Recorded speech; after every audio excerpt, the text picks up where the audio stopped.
Creo que ya podemos empezar, ¿no? Julio, ¿tú empiezas? No, bueno, bienvenidos una vez más aquí en APM. Tenemos una invitada de lujo que es parte de aquí de nuestra asociación, miembro de nuestra asociación, Sabina Larraqui, y va a coordinar toda esta actividad Gaby Mustri. Dejo los micrófonos con Gaby Mustri, bienvenidos. Sabina, bienvenida, gracias por todo lo que nos vas a aportar y qué bueno que nos haces pensar juntos. Ojalá después lo podamos dialogar todos. Gaby, los micrófonos contigo. Ok, gracias Julio, muchas gracias. Pues buenos días a todos, un gusto estar aquí en esta presentación que nos va a hacer, como dijo Julio, una presentación de lujo que nos va a hacer Sabina Larraqui. Sabina, me gustaría presentarla. Sabina es una psicoanalista comprometida con la práctica clínica. Ella es licenciada en psicología por la Universidad Iberoamericana. Realizó su maestría y su doctorado en el Centro Eleya y hizo su formación como psicoanalista en nuestro instituto de la Asociación Psicoanalítica Mexicana. Ella es docente en pues múltiples lugares, es una mujer muy curiosa, muy entregada a la docencia, docente en la maestría en psicoterapia psicoanalítica en la APM, en diplomados, varios diplomados participaste, ¿no, Sabina? De introducción al psicoanálisis y demás. También ha colaborado con la Universidad de Londres dando seminarios y con TRIEB en Irapuato, así como en el programa de la Universidad Marista de Mérida. Y bueno, Sabina se caracteriza por ser una persona muy curiosa, muy entrona, muy creativa, pues amante de todos los teatros, los de la mente, los del cuerpo. Hoy nos va a hablar sobre una aportación interesante de una psicoanalista pues, muy connotada, que fue Joyce McDougall, y nos va a hablar, Sabina, de los teatros de lo imposible, que ella hace una articulación muy interesante con la teoría, con la práctica clínica, y bueno, pues Sabina, pues ahora sí que te dejamos los micrófonos a ti para escucharte, para escuchar todo lo que nos traes hoy preparado. Les quiero decir que vamos a estar pendientes de sus preguntas. Esas preguntas, por favor, les pedimos que las vayan anotando como comentario. Yo posteriormente, después de la presentación de Sabina, las voy a leer y vamos a pues, hacer una discusión interesante con lo que ustedes vayan trayendo. Entonces, sí les encargamos ahí que todas las inquietudes, dudas, aportaciones, pues nos las vayan transmitiendo. ¿Ok? Ahora sí, listo, Sabina, para escucharte. Gracias, Gaby. Gracias a la invitación, gracias a Julio, la PM, gracias a ti, Gaby, que me encanta verte y compartir y poder platicar contigo y con todos los demás a través de ti. Y quería agradecerle también a mi sobrina Jimena, que me ayudó tanto a construir y organizar todos los conceptos para poder hacer esta presentación que está llena de elementos. Y también a Sofi Ahmad, que me cubrió en una clase de Winnicott para yo poder estar aquí ahora. Entonces, es mi intención que al final de esta conversación podamos tener un mapa de lo que de cómo Joyce McDougall entiende el psicoanálisis y los distintos espacios de la mente con los distintos tipos de funcionamiento que tiene cada uno de ellos.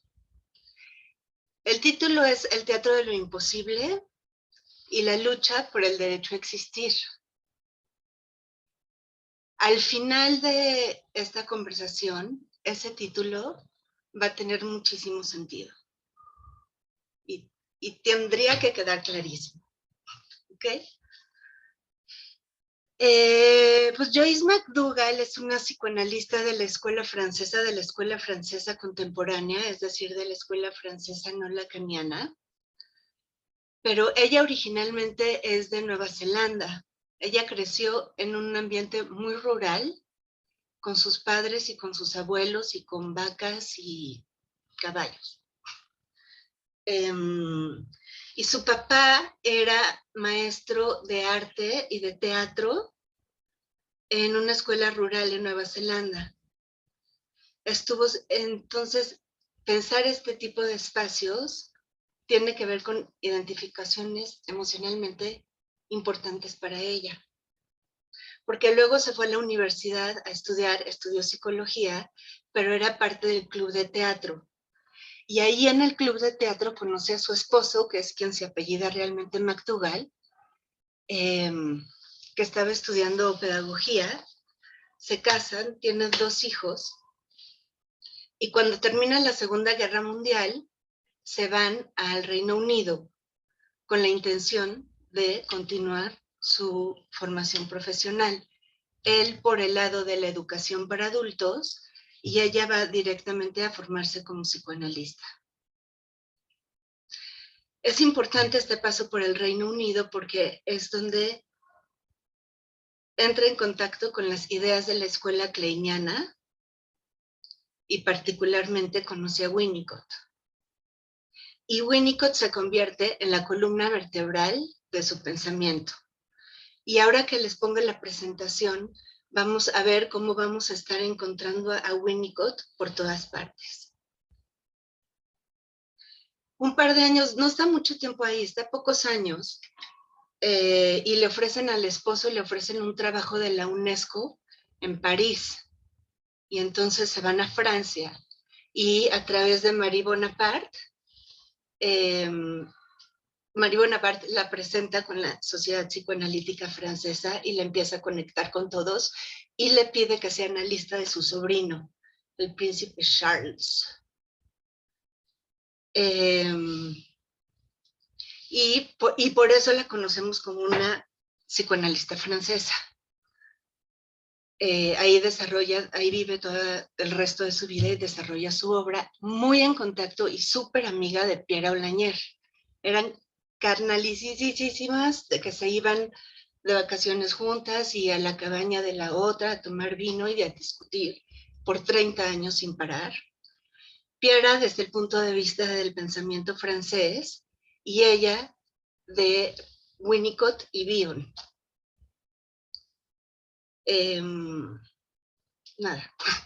Bueno, que cuando llega a Francia y empieza su formación formal como psicoanalista, tiene un caso de un niñito chiquito, como de 7 años, con esquizofrenia, y escribe su primer libro que se llama Diálogos con Sami, que es una descripción de este caso, pero que es su texto más temprano y como más inmaduro, diríamos.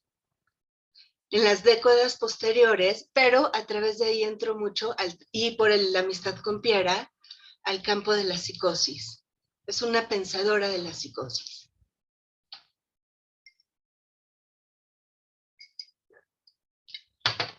En las décadas posteriores, en los 15 años siguientes, escribe otros 3 libros. Uno es Teatros de la Mente. No, el primero es Alegato por una cierta anormalidad, en donde defiende, y lo vamos a tocar ahora, cómo el concepto de normalidad es un concepto antianalítico, porque lo último que nos viene interesando a nosotros es lo que se considere normal, general, estadísticamente significativo. Ese no es nuestro territorio. Nuestro territorio es el de lo individual, lo íntimo, lo privado, lo único y lo secreto. ¿Por qué está diciendo esto? Porque lo que vamos a ver ahora, esta presentación, es una síntesis de estas 3 obras. Al final hubo otra que eran como los últimos desarrollos ya en los años 90, salió Las 1000 caras de Eros, que es la madurez, pero habla de los mismos temas que vamos a tocar ahora, y entonces nosotros vamos a tocar todo el corazón y el cuerpo central de su obra.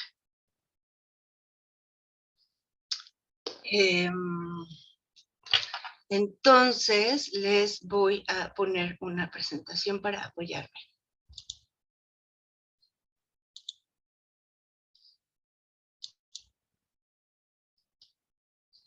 ¿Se ve?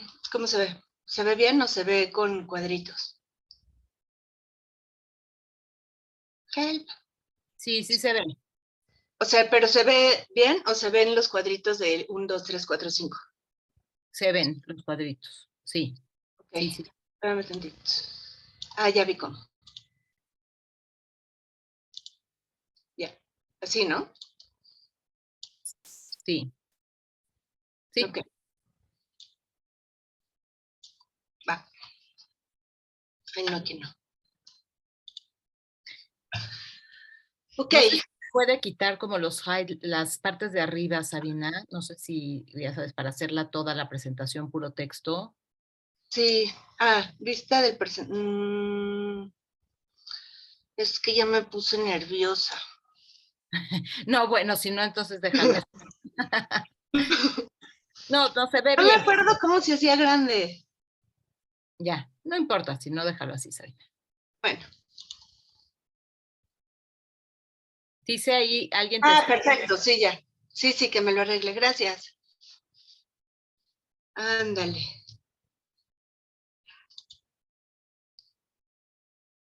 Ya estás, perfecto.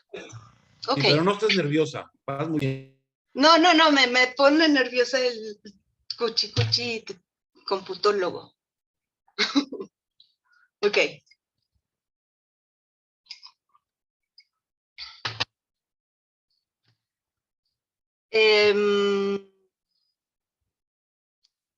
Joyce McDougall dice que hay 3 teatros principales. El teatro de lo imposible, que es el teatro al que vamos a entrar. El teatro de lo transicional, que es el teatro que por supuesto también vamos a entrar, que es el teatro que tiene todo que ver con Winnicott. Está mediado por el teatro del analista, porque es en el teatro del analista en donde sucede la posibilidad de iniciar un pensamiento que pueda integrar lo que pasa en el cuerpo, en los afectos, en el pensamiento y en la palabra.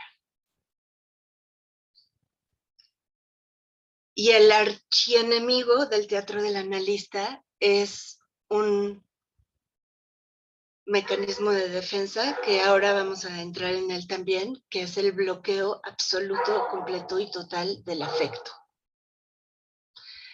Entonces, en primer lugar, les voy a contar del teatro de lo prohibido, solo para que sepan de qué se trata y por qué no vamos a entrar en él. para luego regresarme a ilustrar todos los teatros que están dentro del teatro de lo imposible. Pero antes de hacer eso, quisiera, si podemos como pensar, hacer una línea de desarrollo desde el nacimiento del bebé, como una flecha hacia la vida adulta. Y pongamos a la mitad de esa rayita un triangulito, que es el triángulo edípico. Entonces, al principio de la línea del tiempo, digamos, sería el momento del embarazo y el parto y el periodo de tiempo cercano a la experiencia del nacimiento del yo. Porque el nacimiento del bebé humano efectivamente, físicamente, sucede un día, pero el nacimiento psicológico del yo no sucede en un día. Es un larguísimo periodo de desarrollo que en realidad nunca termina, pero que podríamos pensar que en los primeros 6 años o se estructura una forma de estar en el mundo y los ojos con los cuales vas a poder mirar hacia adelante. Y el acceso que logres tener a todo eso que está afuera de mí es distinto y no soy yo.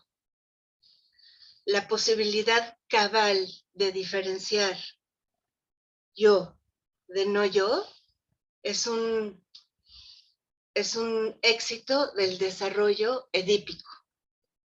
Lo edípico es este triangulito que organiza la línea de desarrollo.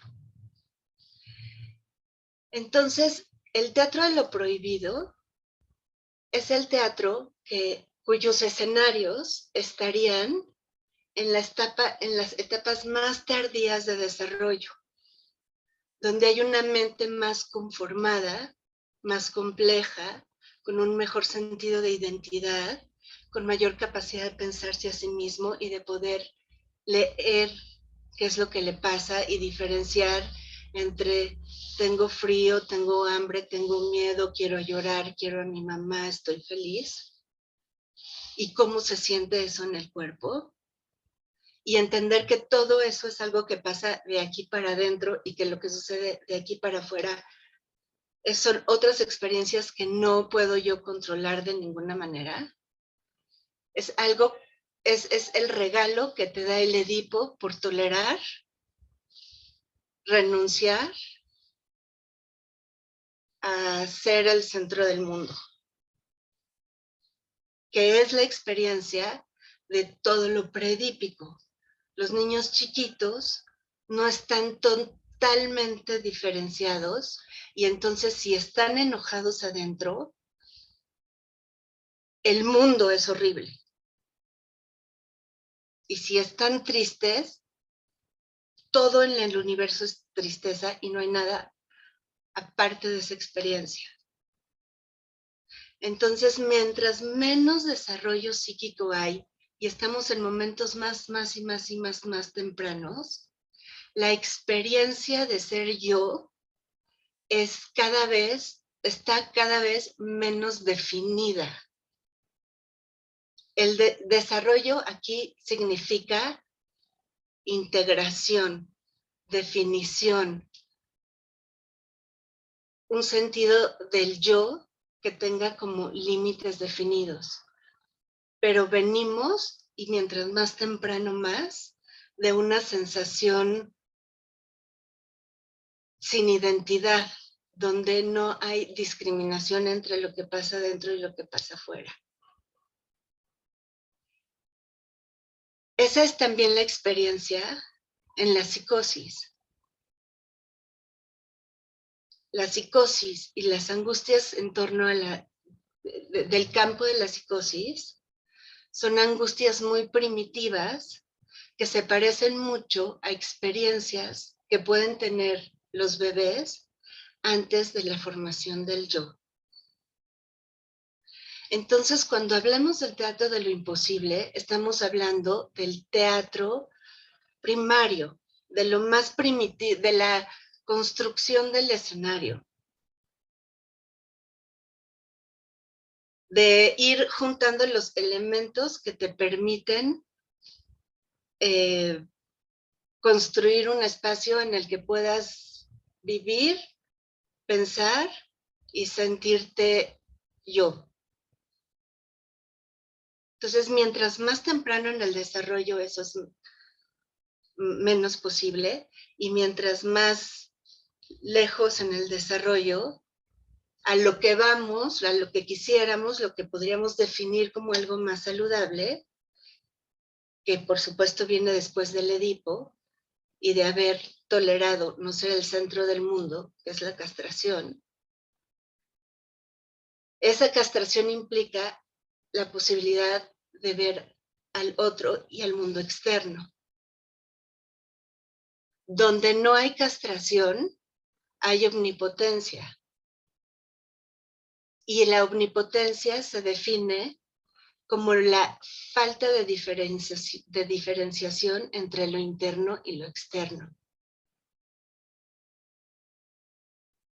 Vamos a hablar mucho sobre la diferenciación y la indiferenciación.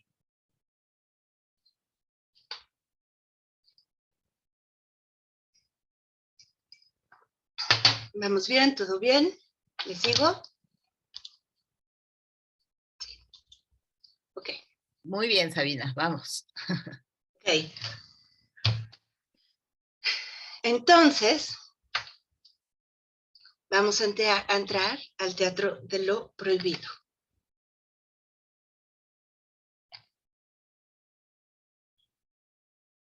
Ah, no es cierto, perdón, me equivoqué. Antes de entrar a los tres teatros, ¿ya ven? Qué bueno que tengo aquí un reloj de arena.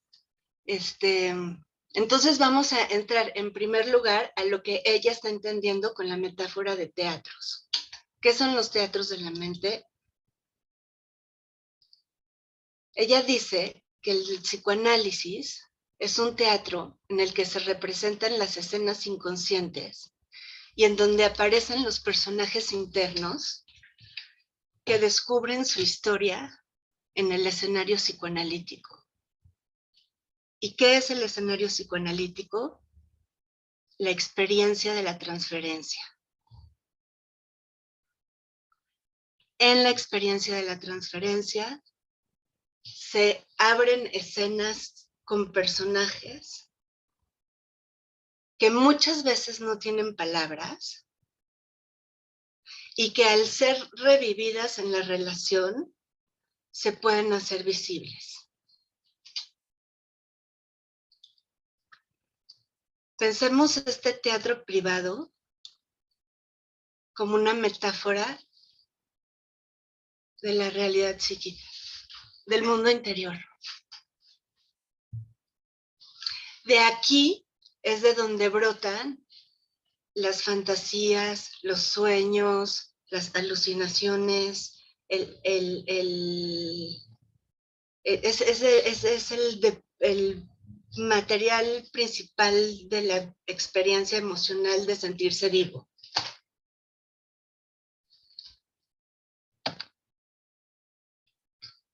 El psicoanálisis busca ligar los efectos mudos con su significado. El psicoanálisis construye significado.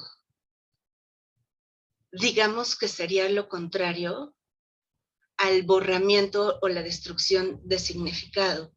Y esto lo digo porque voy a volver a esta idea un poco más tarde. Estos personajes internos están en la búsqueda de un analista que les pueda ofrecer un espacio transicional que les permita representar, jugar y crear. Sentirse vivos y sentirse real, que es lo que Winnicott define como el verdadero self.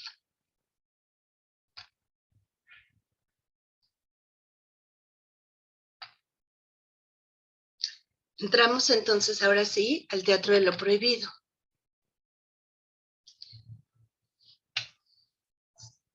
Espérenme, es que tengo que achicar esto porque me estorba.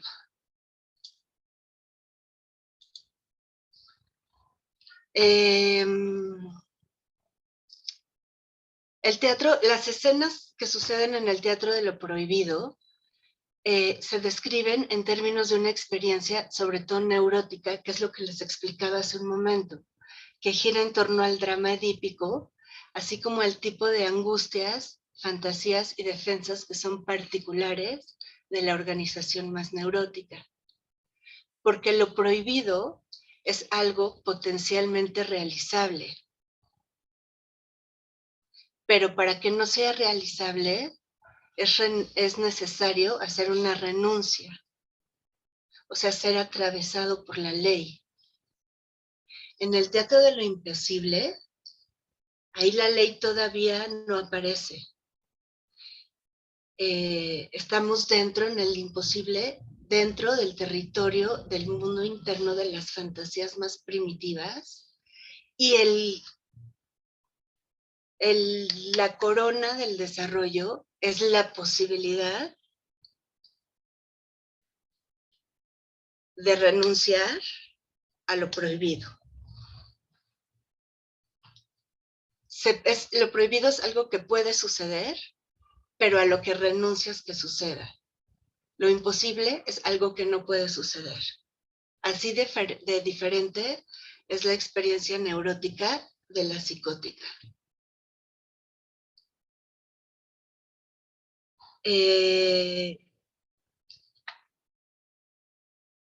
Lo prohibido es potencialmente realizable porque el drama edípico se sostiene en la batalla entre la castración y la ley por un lado versus la omnipotencia y el narcisismo del otro lado. O sea, cuando llegamos a ese momento del desarrollo, nos encontramos frente a un dilema que vamos a resolver de una u otra manera. O damos un espacio interno para todo lo que significa la castración y la ley, es decir, la renuncia a la omnipotencia, y pierdo el ser el centro del mundo, como lo fui hasta ahora por ser un bebé, porque no tenía un desarrollo que me permitiera ver afuera de mí. Pierdo ser el rey del universo, pero gano el acceso al mundo externo y las relaciones con los demás. La medida en la que pueda hacer contacto con el mundo externo es la medida en la que puedo renunciar a yo ser todo.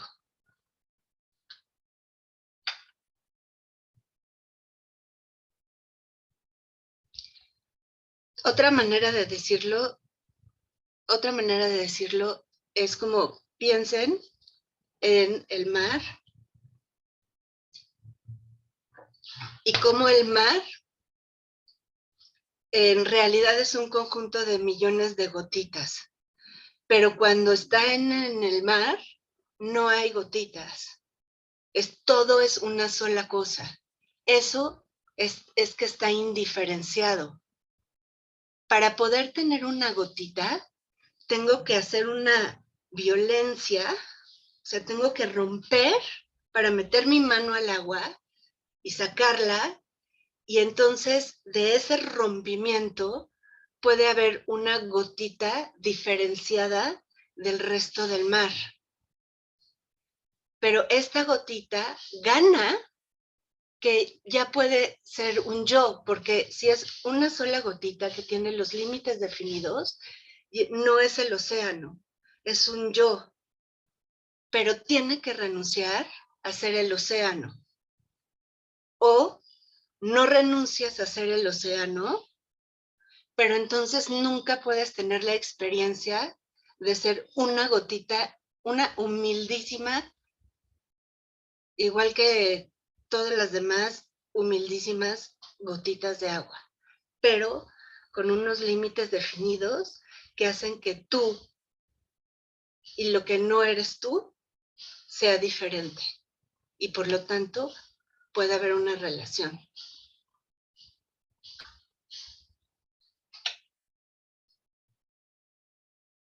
Si te quedas como el mar, eres el más grande y grandioso del mundo entero,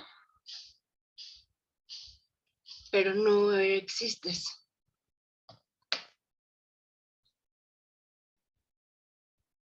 Sigo en el teatro de lo prohibido, voy a tratar de ir más rápido. Pero como que hay que decir todo esto para tener contexto. Entonces, el teatro de lo prohibido, que es este teatro edípico, que es en donde está librándose esta batalla, en el fondo es un intento por conservar todos los derechos infantiles y la deliciosa fantasía de omnipotencia, que es creer que puedes ser el mar y una gotita de agua al mismo tiempo. Es creer que no tienes que renunciar. Y si quieres ser gotita de agua, bienvenido al mundo de las gotitas de agua. Si quieres quedarte en el océano, no vas a poder sentir que existes, pero eres gigante. Lo que no se puede es ser el mar y una gotita de agua al mismo tiempo.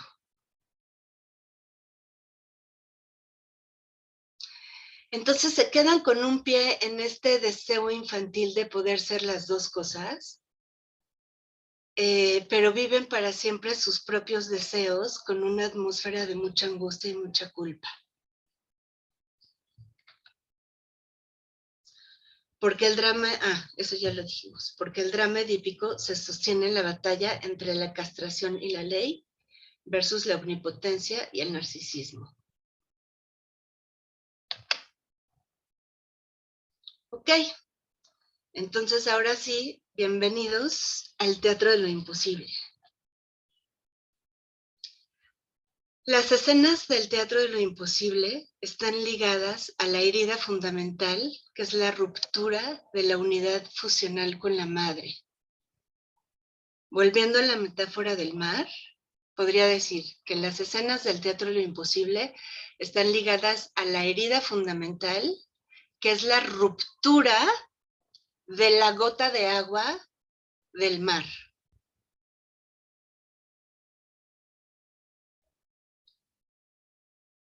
Y el drama central del teatro de lo imposible es que no hay una posibilidad afectiva que permita renunciar al deseo imposible de fusión permanente. No hay posibilidad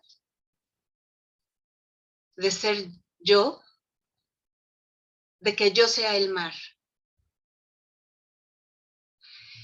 Y estamos aquí hablando del corazón de la experiencia y de la identidad.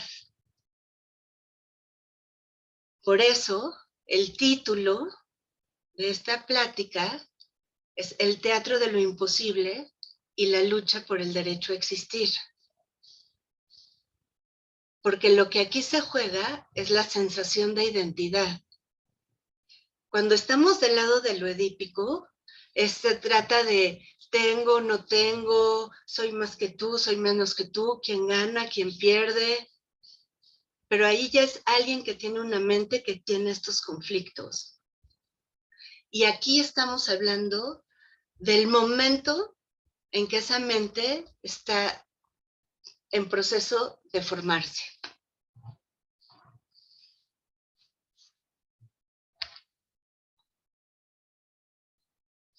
Los libretos de este teatro, en los libretos de este teatro, todo está al servicio de evitar hacer frente al dolor emocional.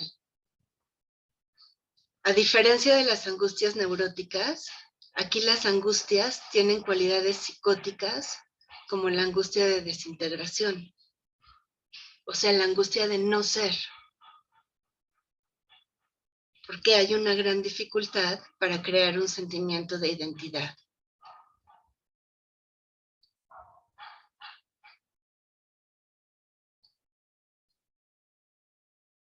Lo imposible. En el teatro de lo imposible, es el anhelo de ser uno con todo, con la madre. De ser gota y ser océano al mismo tiempo. El teatro de lo imposible protege de una descompensación psicótica. Librarse de esta descompensación psicótica es parte de su lucha por el derecho a existir.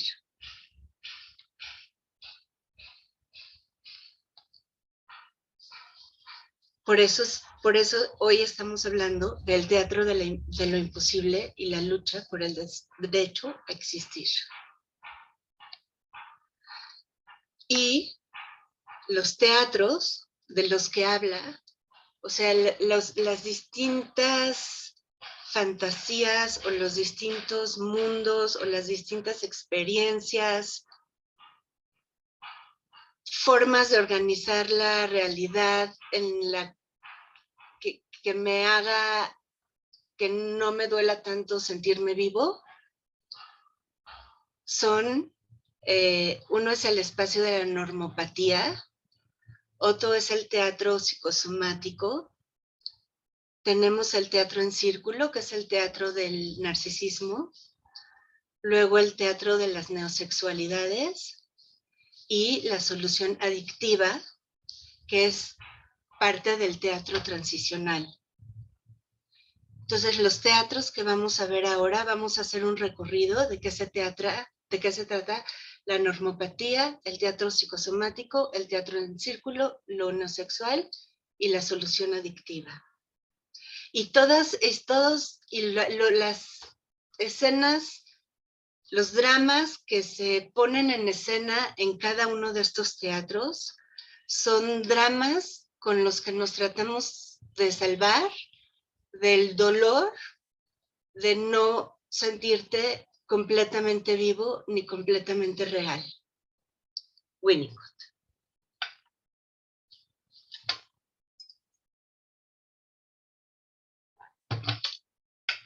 Entonces, bienvenidos al teatro de la normopatía.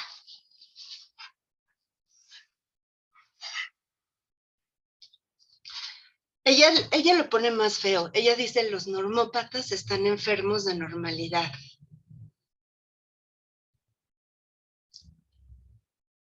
Los normópatas padecen un grave exceso de normalidad. Tienen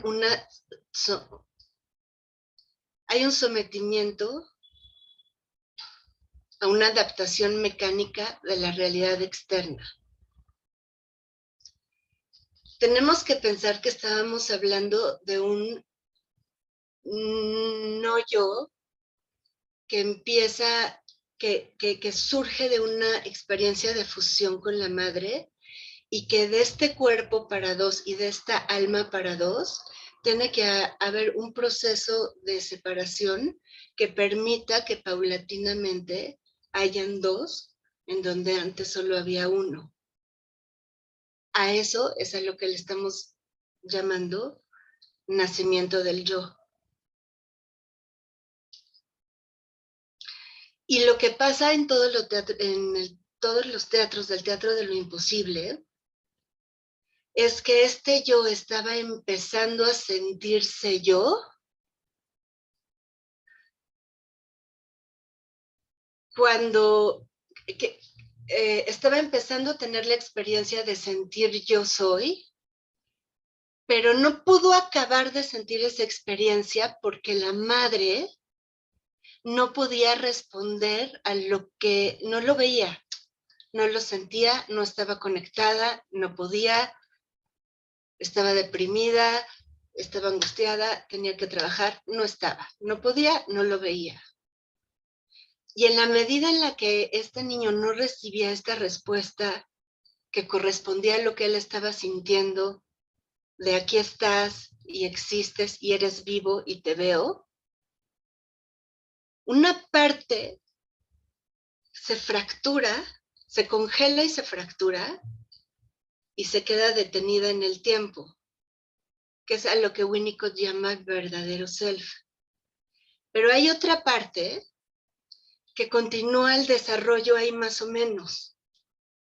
Y como esa otra parte está al servicio de lo que te pide, lo que el mundo pide de ti, o sea, es como si le dijeras a la madre mundo, dime quién quieres que sea, dime qué quieres de mí, quién tengo yo que ser para que tú me puedas ver. Y eso se desarrolla en términos de para afuera, para los demás, de una forma muy adaptativa.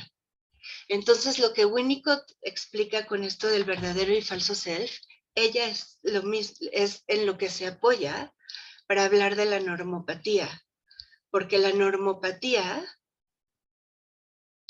es, sí, la enfermedad del falso self, pero llevado al maxi extremo, porque todos nosotros tenemos falso self, obviamente, pero ahora sí que hay niveles. Y aquí el falso self se ha tragado al yo. Es como si solamente tuvieran ojos para afuera.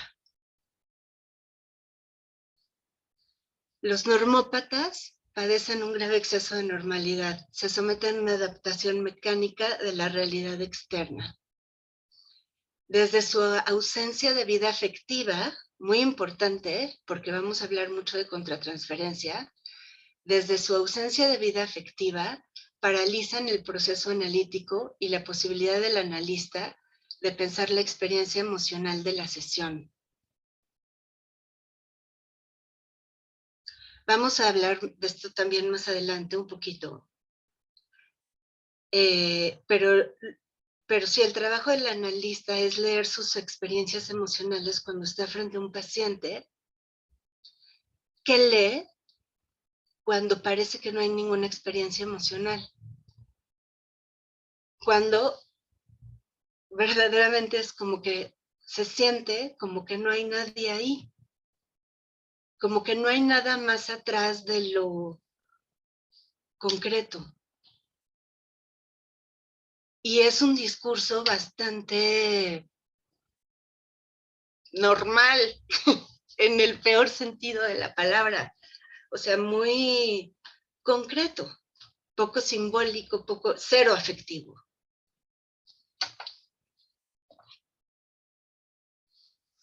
No pasa nada ni en su discurso ni en el afecto transferencial.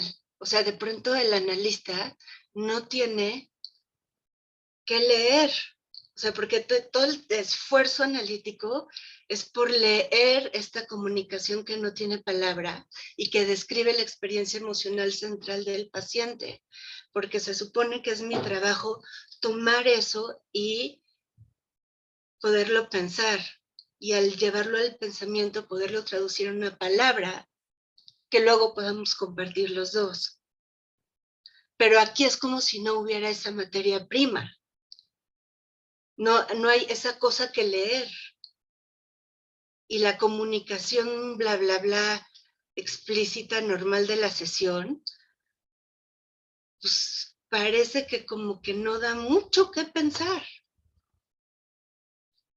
Pareciera como si hubiera una fuerza masiva que impidiera el vínculo, el contacto, la comunicación. Parece no haber nada más allá de su discurso. No hay espacio para la fantasía, ni por supuesto para el juego. Otra vez hablando de Winnicott. Les llama a ella analizando robot, porque hacen una transferencia operatoria. Más adelante vamos a hablar de cómo es el pensamiento operatorio, porque es la lexitimia, pero una transferencia operatoria es una transferencia desafectivizada, desimbolizada, como hueca, como vacía, como concreta, como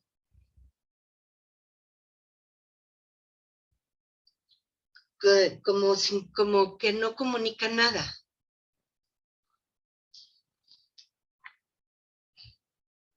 Y el único camino que tenemos es la contratransferencia.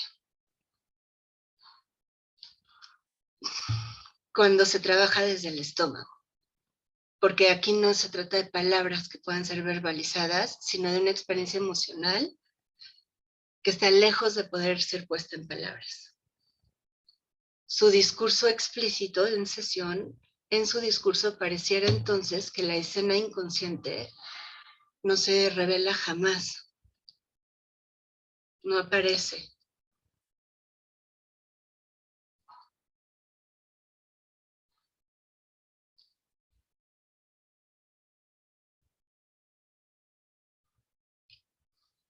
Acerca del concepto de normalidad, les decía antes que ella lo piensa como un concepto antianalítico, porque nos hace mirar para afuera, piensa en generalidades, qué es lo normal, qué es lo estadísticamente normal, ese no es el territorio de nuestro pensamiento. Eso es como mirar y tratar de pensar los fenómenos un poco como hacen los psicólogos, como con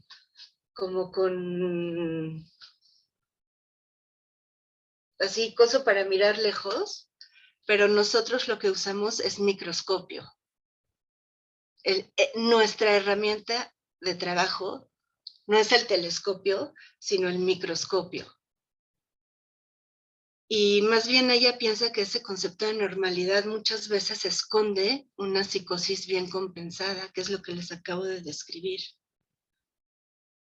Y se refugian detrás de un muro de pseudonormalidad para no tomar conciencia de su vida afectiva.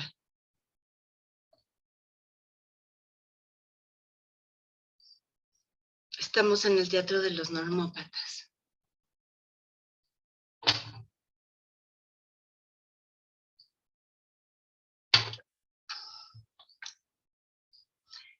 En el teatro psicosomático, y aquí es importante porque, o sea, quiero decir que al entrar al teatro psicosomático, lo que vamos a entrar es al teatro en el que se puede pensar el cuerpo y se puede entender cómo es que el cuerpo no es pensado. Las angustias centrales en la vivencia del teatro psicosomático son relativas a experiencias primitivas de integración y desintegración, ¿no? Porque estamos en el proceso de la formación o no, o más o menos, o qué tanto del yo.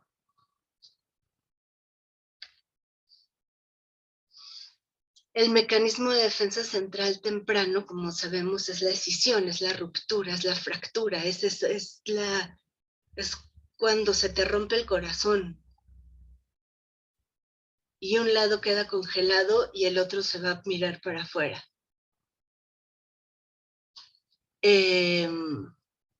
Se sufre la imposibilidad de diferenciarse del ambiente madre y crear entonces un sentido de identidad.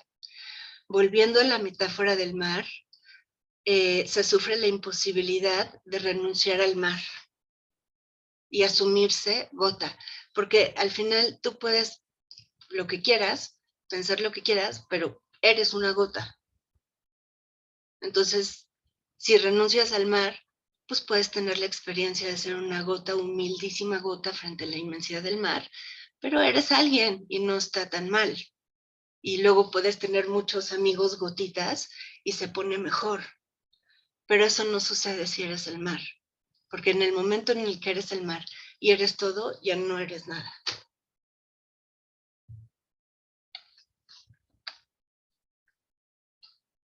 El yo, para apartarse de la realidad externa, se escinde y niega la existencia del cuerpo, lo que inevitablemente conduce a un profundo empobrecimiento psíquico.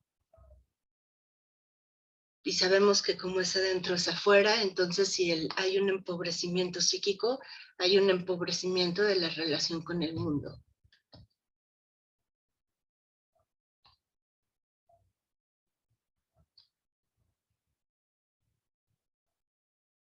La simbolización, ahora ya viene la nota optimista. y el corazón de nuestra tarea. La simbolización, poder ligar, poder integrar experiencias, poder nombrar el cuerpo, poder pensar las emociones, simbolizar, nos permite hacer frente al dolor de convertirnos en persona, porque nos permite llevar a los otros dentro. Lo cual me recuerda el artículo de Winnicott acerca de la capacidad para estar solo. Y en ese capítulo, en ese artículo, lo que dice basiquísimamente es que la capacidad para estar solo se puede construir en presencia de alguien más. Solo si estuviste acompañado, puedes estar solo.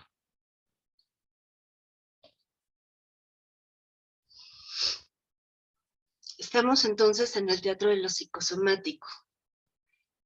Y aquí no tiene la capacidad para crear fantasías con las cuales puedan metabolizar emociones y darles así un significado. No hay tampoco, por lo tanto, posibilidad de nutrirse de verdaderas relaciones íntimas. Es lo que decía hace un momento de si no estás conectado para adentro, tampoco puedes estar conectado para afuera. Hay más bien, más que conexión, se apuesta por un ensordecimiento psíquico del dolor y por lo tanto de toda posibilidad de vínculo. La sobreadaptación a las demandas del mundo externo, el falso self, es una defensa frente al desamparo. Y me encantó que Joyce McDougall hace referencia a una canción que se llama, de Simon & Garfunkel, clasiquísima, me encantaría poderla poner, pero bueno, que se llama I Am a Rock.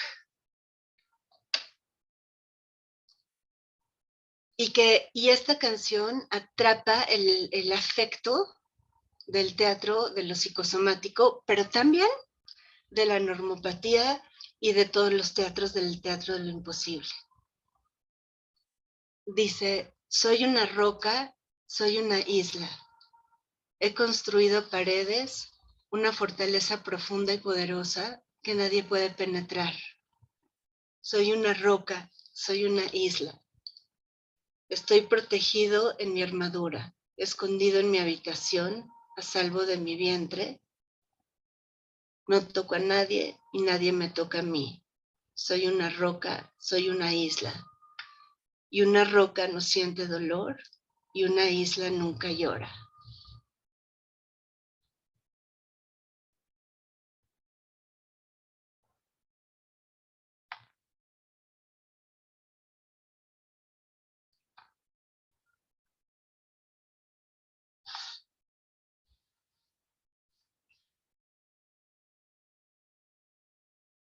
Simbolización y proceso analítico.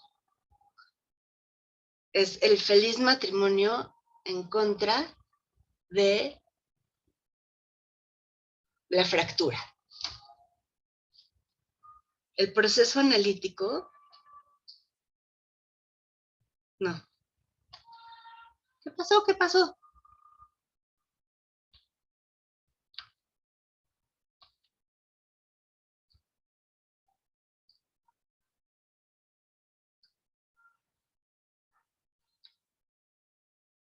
El proceso analítico, exacto. El proceso analítico es la antítesis del proceso psicosomático. Es preciso prestar oído a algo que no está ahí presente. O sea, no es algo que se escuche con las palabras. Eso de las palabras se lo vamos a dejar a los neuróticos. Aquí son experiencias emocionales impensables. Se trata de una fantasía reprimida. No se trata de una fantasía reprimida que deba ser descubierta a la manera de las neurosis. Se trata de crear una mente que sea capaz de crear esas fantasías. Hay un sentido en esa nada. El drama central en el teatro psicosomático es por el debate en la lucha por sentirse vivo y sentirse real. Eso es lo que está en juego.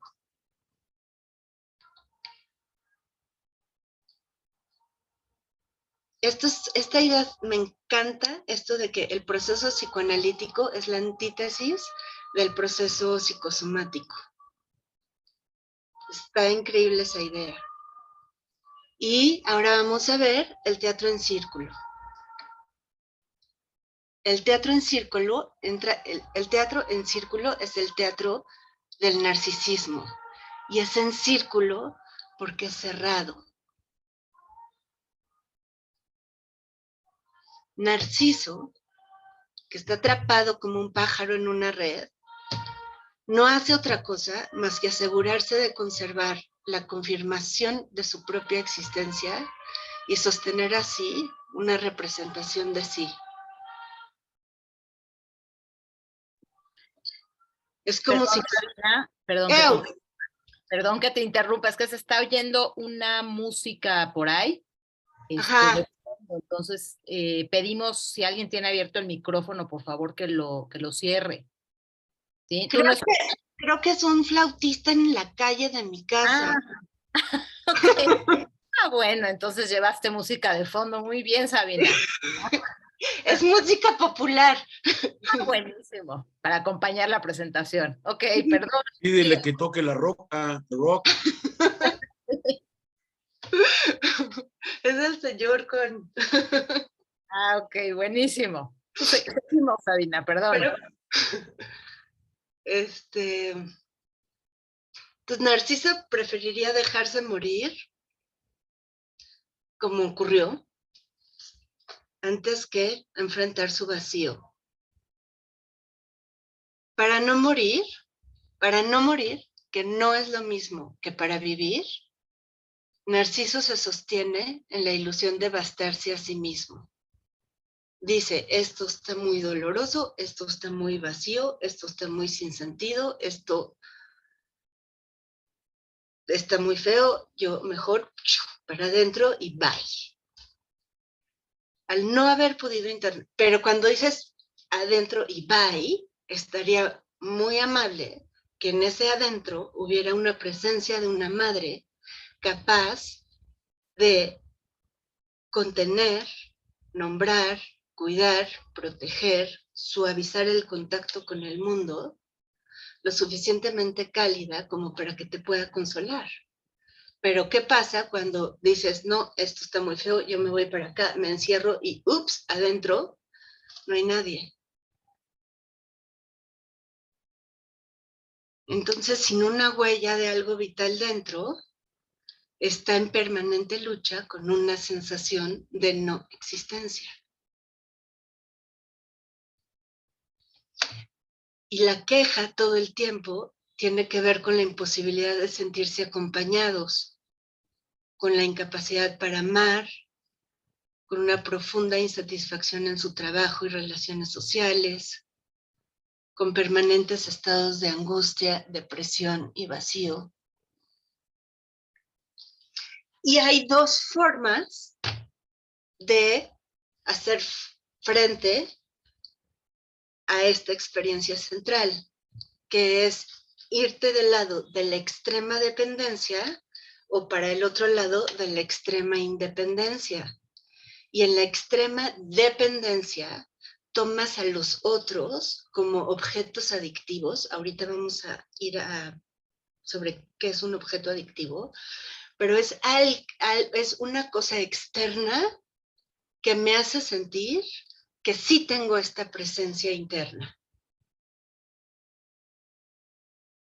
Y entonces le proyecto eso a los demás y los demás, o sea, estar acompañada, estar amarrada a alguien es un asunto de vida o muerte.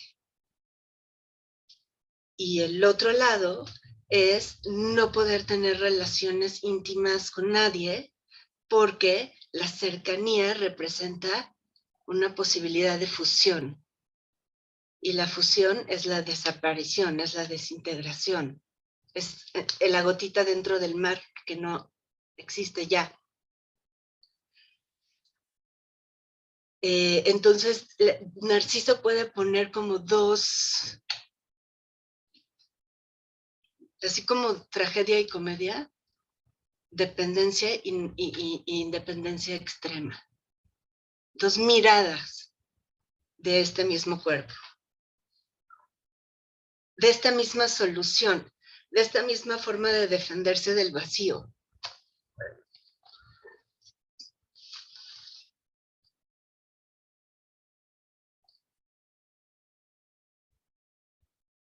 Por eso Narciso no hace otra cosa más que asegurarse de conservar la confirmación de su propia existencia y tratar así de sostener una cosita que diga yo soy yo.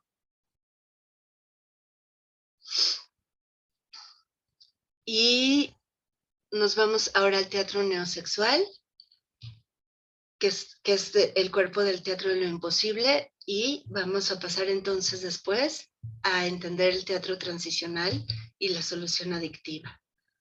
Entonces vamos ahora al teatro de las neosexualidades.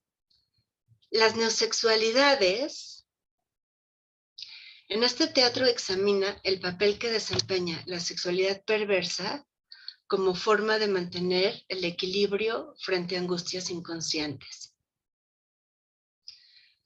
Quiero decir un parentesito sobre perversión. Y preguntar por qué la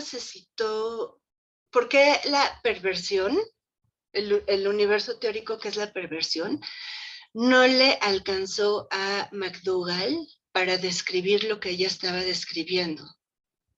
Ella toma lo que freudianamente se conoce como perversión, pero le da un nuevo nombre, que es la neosexualidad. Y le da un nuevo nombre porque está hablando de un más allá de esa experiencia que describió Freud. Y otra cosa es que perversión en Freud lo define como, para Freud, la perversión es el negativo de las neurosis. O sea, lo que en las neurosis se reprime, en la perversión emerge. Y ella dice que las neosexualidades son mucho más que eso. Y que si la represión funciona, si la perversión funciona por contenidos reprimidos, la neosexualidad no tiene nada que ver con la represión, y ahorita vamos a ver por qué, sino con encontrar formas de tener un sentido de identidad, una sensación de existir. Entonces, lo que serían las perversiones para Freud, aquí son las neosexualidades. Y plantea que las neosexualidades son formas para tratar de mantener un equilibrio frente a angustias inconscientes.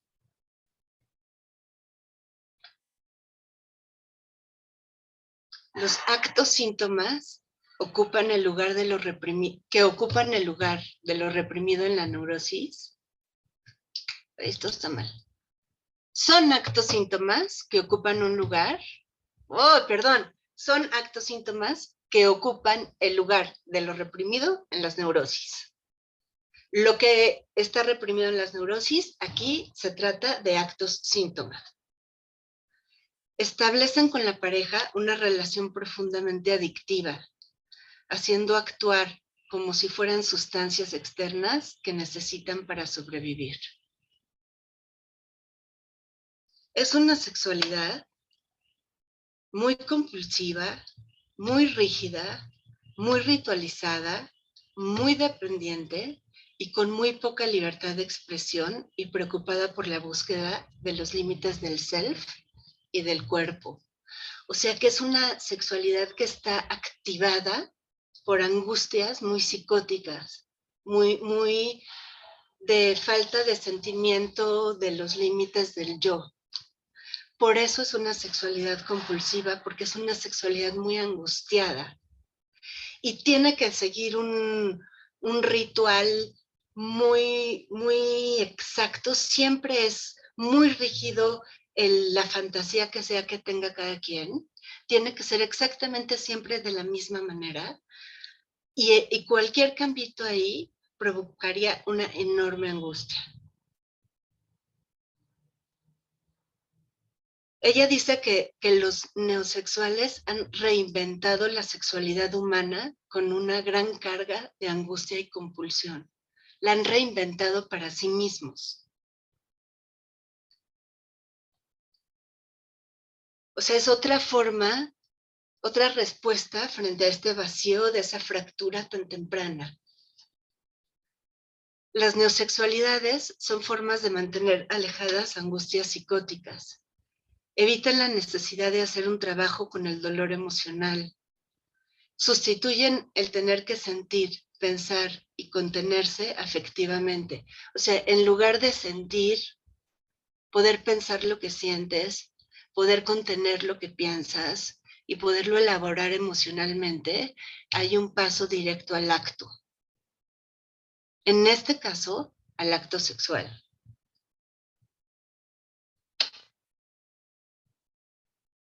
Por eso es compulsiva.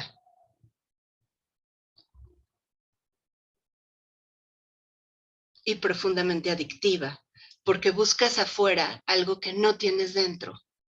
Ese es el corazón de todo. Así, el resumen de todo es eso. Todo Joyce McDougall parada en un pie sería: buscas lo que debió haber estado dentro afuera.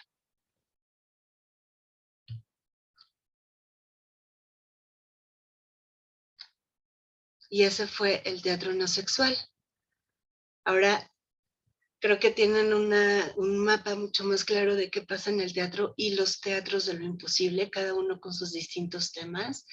El de la normalidad, cuando está puesto en el cuerpo, cuando está puesto en el narcisismo, cuando está puesto en la sexualidad, y ahora vamos a pasar a entender cómo es cuando está puesto en la solución adictiva, que está ya en el teatro de lo transicional. Pero antes vamos a hacer una escala para entender esta idea, que es la idea del bloqueo del afecto, porque estamos hablando de que hay un divorcio radical entre el cuerpo y la mente y entre la capacidad de sentir la propia experiencia de sentirse vivo y una sensación de vacío y soledad absoluta. Entonces, ¿qué es esa fractura? ¿Qué es eso que te rompe el corazón así? El principal mecanismo de defensa es el repudio, que en Joyce McDougall está traducido como rechazo, y para que tengan una idea más clara, es lo que equivale a forclusión en lo lacaniano. Y que es distinto de la represión y de la negación, que serían mecanismos que tienen que ver más con lo neurótico y con el teatro de lo prohibido. Aquí estamos en un espacio mucho más primitivo de la mente, y el repudio es un mecanismo que rechaza primordialmente un contenido fuera del universo simbólico. Pareciera que nunca entró.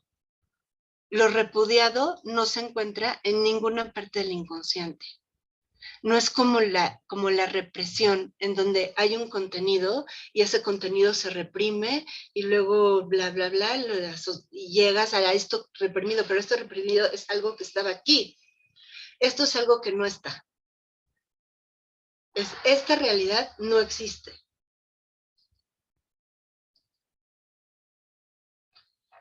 Por eso el repudio es lo contrario de la castración.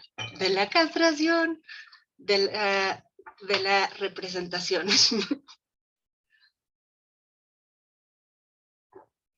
El repudio es lo contrario de la representación. Es de esas frases claves.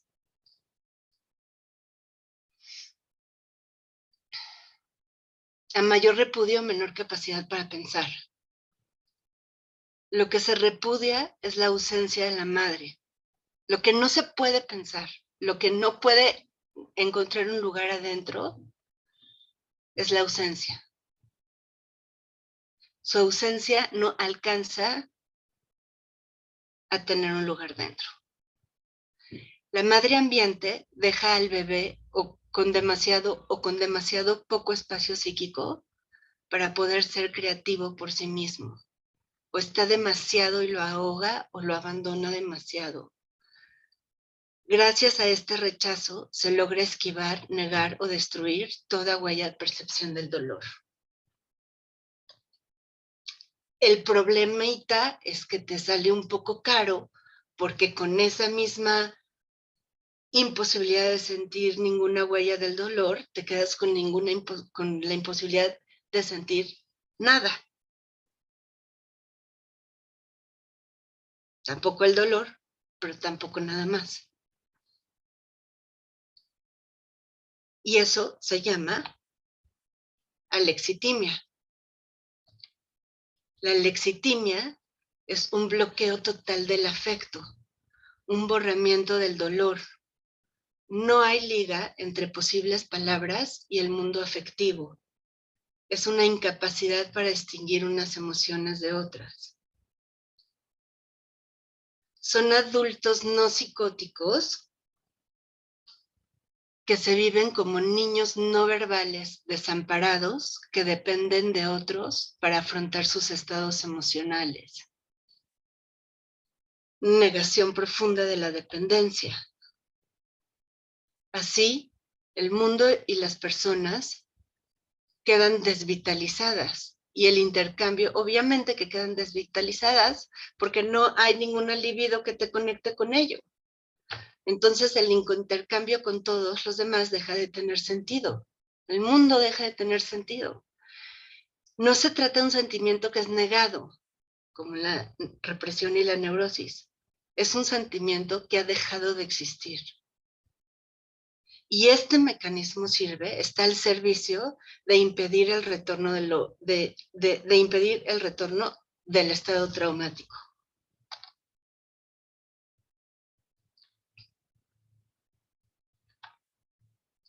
Hay una negación de la dependencia. Ahí donde el psicótico se retira de la realidad, el alexitímico tiene una relación hiperactiva con los otros para enmascarar una catatonia psíquica. Es afuera, afuera, afuera, afuera, afuera, afuera, afuera, afuera, afuera, afuera. Para ello hay que sostener una radical negación de la dependencia. O sea, puro afuera, pero no toco a nadie, como I am a rock. No toco a nadie y que nadie me toque a mí. Y la otra cara de este mecanismo es el paso al acto. Una forma es la alexitimia y el otro es el paso al acto, que es una retirada radical de la situación de dolor que provoca angustia o dolor.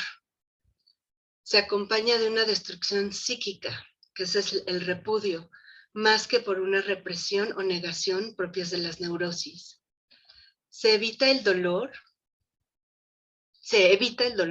Es una inmediata transformación en acción y así los afectos no adquieren representación. Hay una apremiante necesidad de actuar más que de reflexionar junto con la incapacidad de contener las emociones para evitar el dolor. Entonces, estos son los mecanismos con los cuales hay ese divorcio adentro. Y ahora vamos al teatro de lo transicional y terminamos casi. En el teatro de lo transicional se encuentra entre el mundo interno y el mundo externo. Es un área intermedia en donde se encuentra la fantasía y la realidad. Aquí se hace un uso de los otros como una droga. Es lo que les explicaba antes de buscar afuera lo que no tienes dentro. Quienes logran hacer uso de la solución adictiva para modular el dolor del vacío, buscan compulsivamente sustitutos de lo que sienten que les falta en su mundo interno.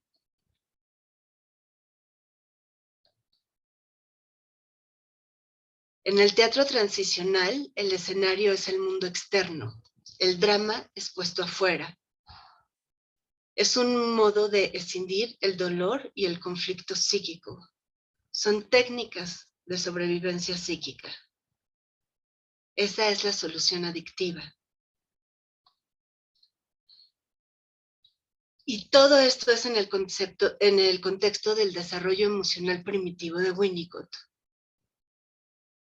en donde describe la formación muy temprana del yo y habla de que hay una profunda falla para construir la posibilidad de asumir esa función materna para llevarla a uno mismo, o sea, de sentirse acompañados, lo que les decía.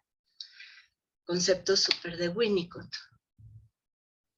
Winnicott habla de la capacidad del fracaso en la capacidad para estar solo, de la posibilidad de tener un yo auténtico y de poder estar solo sin miedo a perder la identidad. Los que describimos antes, que estaban en el teatro del narcisismo, en el teatro en círculo, tampoco tienen esta experiencia. Hay un temor a la intrusión, que esos son los narcisistas de completa independencia, en donde no puedes permitir que alguien se te acerque, porque la cercanía se vive como una intrusión y como una amenaza de fusión.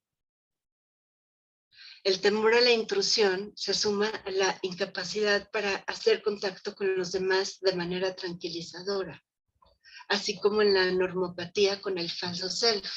Entonces, todos estos conceptos que les dije en la primera mitad de la plática, los vamos jalando uno a uno, integrando, porque comparten todas estas experiencias, como sentimientos de irrealidad y de vacío. Y el proceso analítico ya solo será posible, si fuera posible para la pareja analítica, lograr construir un área de juego, o sea, un espacio en donde puedan existir los dos.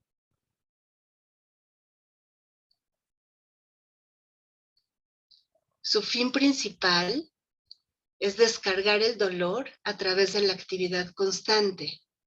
Entonces, es el uso adictivo de los demás o de las sustancias o de la sexualidad compulsiva. ¿Qué significa uso adictivo?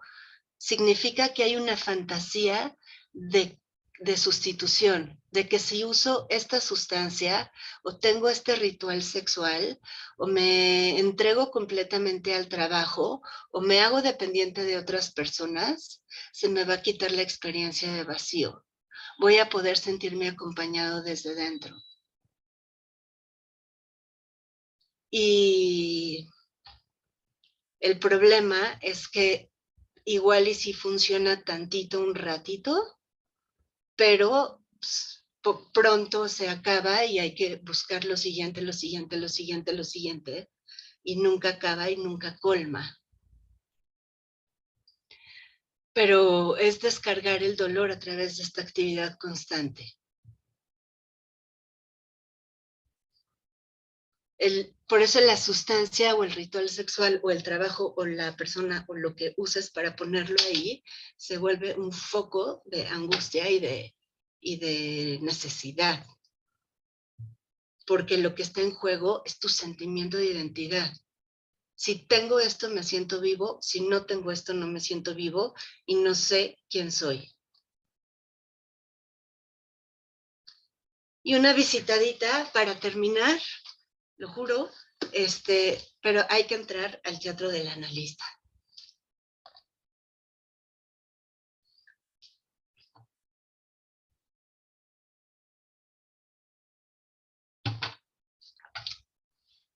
Estamos nosotros sentados en nuestro sillón y hay un paciente que está hablando y con el cual pareciera que todo va bien, pero no pasa nada.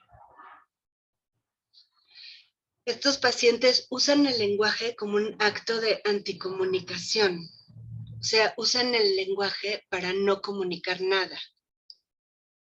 Como esto me recuerda al artículo de Betty Joseph que se llama El paciente de difícil acceso, en donde describe increíble cómo se puede usar la comunicación como una barrera para el contacto y evitar el encuentro.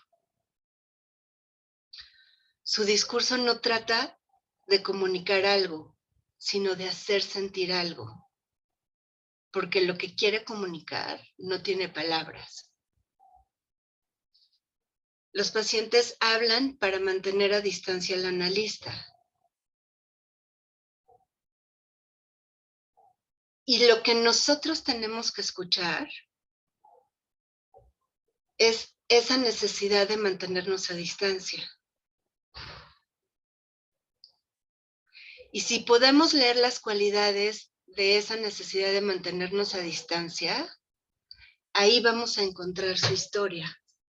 Ahí es donde la historia aparece, pero no aparece jamás en el discurso manifiesto, pero tampoco de ninguna manera en la palabra. Es una experiencia emocional de contacto, de disponibilidad afectiva, de receptividad y de disposición emocional. Si no, no es posible este nivel de comunicación. No alcanzamos a escuchar esto porque esto no se escucha con los oídos.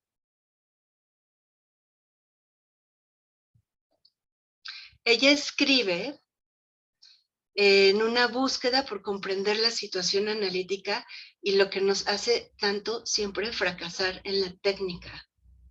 O sea, ella escribe porque se encontraba una y otra vez con esta experiencia de encontrarte frente a una pared.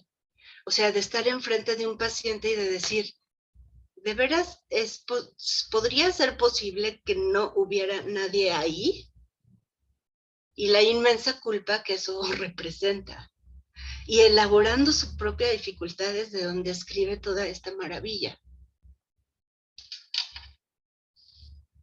Entonces escribe en una búsqueda por aliviar su dolor y su angustia y comprender la situación analítica y lo que nos hace fracasar en la técnica, que es el don de la palabra. Es posible, y claro que sí es posible hacer expresable lo que antes no tuvo nunca representación.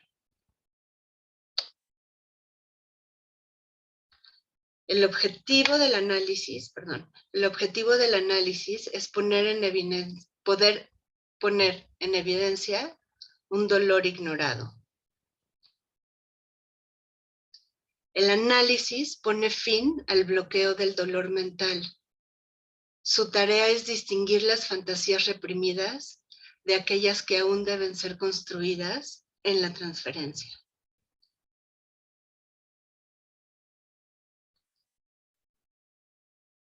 Contratransferencia. El analista se siente arrasado por el clima emocional y expuesto a actuar un personaje en un drama que no entiende.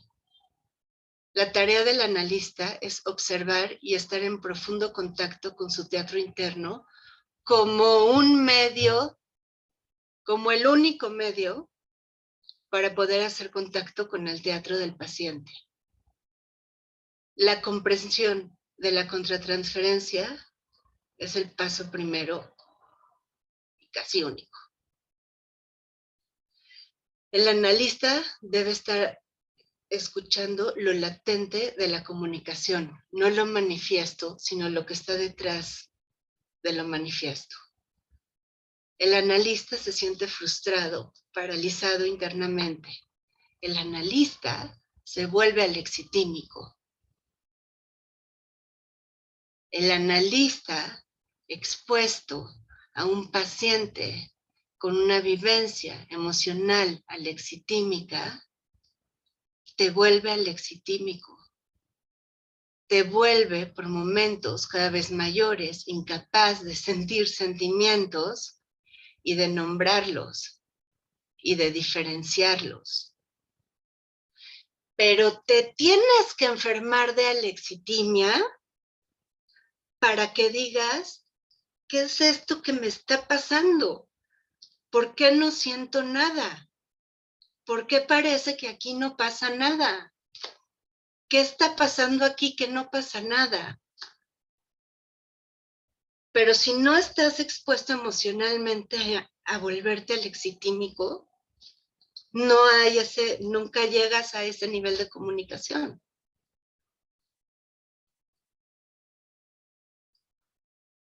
Y te quedas arrasado en un clima emocional,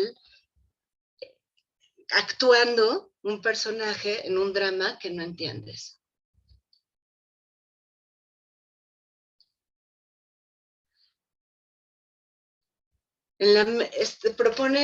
Describe una visión de lo que ocurre en la mente del analista mientras escucha un drama sin palabras y la manera en que esto se vuelve parte del mundo interno del analista para poder ser escuchado. Porque estamos hablando de vivencias psíquicas sin recuerdos. Cada teatro plantea una forma de construir un escudo frente a la indiferenciación, a la pérdida de identidad. Hay una ruptura que tumba en diferentes formas con el mundo interno. Y esto de que las palabras no son palabras que comunican, sino son palabras síntoma, debería decir, palabras acto. Buscan inducir estados emocionales. Porque solo así nos podemos comunicar en este nivel tan primitivo de la experiencia.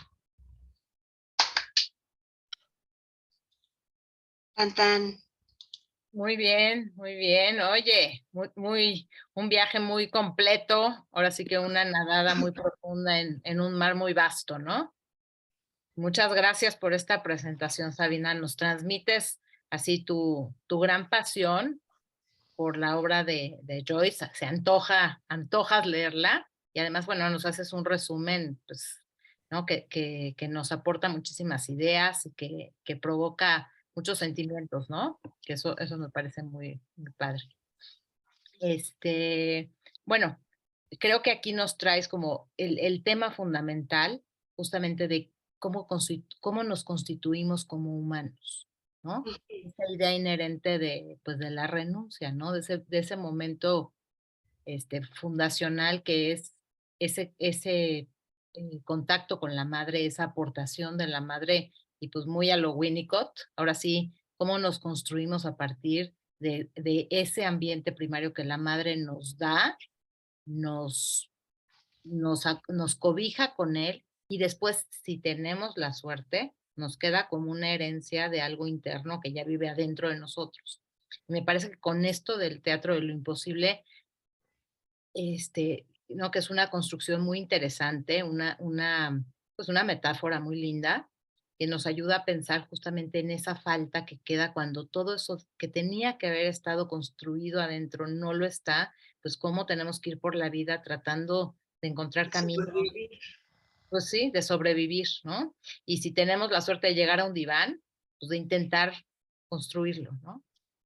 Y que es esa parte rica del psicoanálisis contemporáneo que nos abre caminos también a lo nuevo, al encuentro de lo nuevo, de las experiencias nuevas que nos curan, que nos permiten hacernos en torno a lo que no tenemos. Me gusta mucho las reflexiones que surgen, todo esto que creo que es otro tema para otra presentación, que ya en otro momento nos las harás, porque ya fue como muy rápido, todo esto del teatro del analista, ¿no? De lo que sucede en el analista con su mente hacia adentro para trabajar con los pacientes, justamente de todo esto, como dijiste, o sea, nos tenemos que meter al mar del paciente para vivirlo, con el dolor, con el anhelo, con la ilusión, con todo lo que esté ahí jugándose, pero nadar ahí para entender el mundo del paciente y de ahí poderlo, o sea, vivir, procesar y de alguna manera trabajar con el paciente desde lo que el paciente es, más allá de nuestras teorías, más allá de nuestras conceptualizaciones.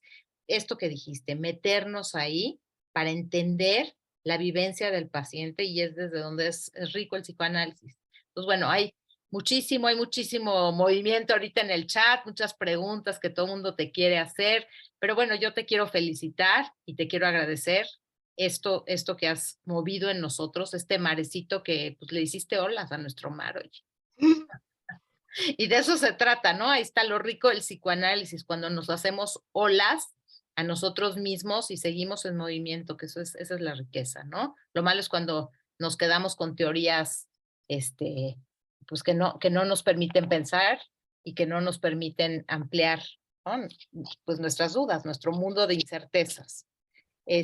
Bueno, voy a tratar de presentar acá los cuestionamientos que hay. Te voy a leer algunos, Sabina, tú me dices cuándo quieres decir algo.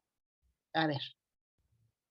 Bueno, acá dicen, Marcela López dice que si habrá grados de normópatas y dice que lo comenta porque ha visto pacientes con esa característica y que incluso en estos pacientes se ha llegado a asomar por accidente una expresión de una emoción sobre experiencias muy pasadas a través del llanto.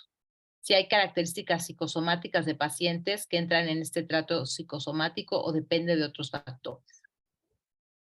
A ver, te voy a leer si quieres un poquito más y tú ahí ya. Espérame escribir. Sí. Espérame. No, bueno, te preguntan un poquito sobre grados de normopatía, vamos a decir, ¿no? Ajá. Una pregunta muy concreta también es, ¿cuál es, o sea, qué se identifica como neosexualidades? Me imagino que acá hay como, esta pregunta está alrededor pues de toda una clínica que hay ahorita a partir también de la diversidad sexual, de la perversión, cuáles son las distinciones, ¿no? Creo que sería interesante pensarlo, todo esto que Joyce McDougall pues no trabajó, ¿no? Desde la diversidad sexual, sino que habló desde las neosexualidades. Bueno, acá dice Uriel Isai Valderas, y la prevención sexual abarca la teoría sexual en desarrollo de las emociones que se resguardan ante la situación emocional. ¿Qué? Pues no me queda muy claro. La prevención sexual. No sé si está hablando de abuso sexual. Después aquí dice alguien, Francisco González, que mencionaste los textos de Joyce McDougall, que si podrías dar los diferentes textos para ahondar más en su obra. Muchas felicitaciones, te felicita Titi Levy, Sharon Blanco, Sandra Vargas, etcétera, ¿no? A ver, acá pregunta Sharon Blanco, o dice, la lexitima del analista, qué gran concepto, hay que atravesar esa confusión antes de empezar a poder ir construyendo el entendimiento. Aldo Toledo te felicita, Sofi Nahmad, Lilian Guillén, contagias tu pasión por el psicoanálisis siempre, dice Lilian. Aldo dice que no le queda tan claro porque se llama teatro de lo imposible. ¿Me sigo? Sí. Grande Sabina, eres muy didáctica, te dice Cecilia Caruana. Gusta mucho tu metáfora del mar y la gotita. Si quieres, ya digo un poquito. Órale, sí. Ok.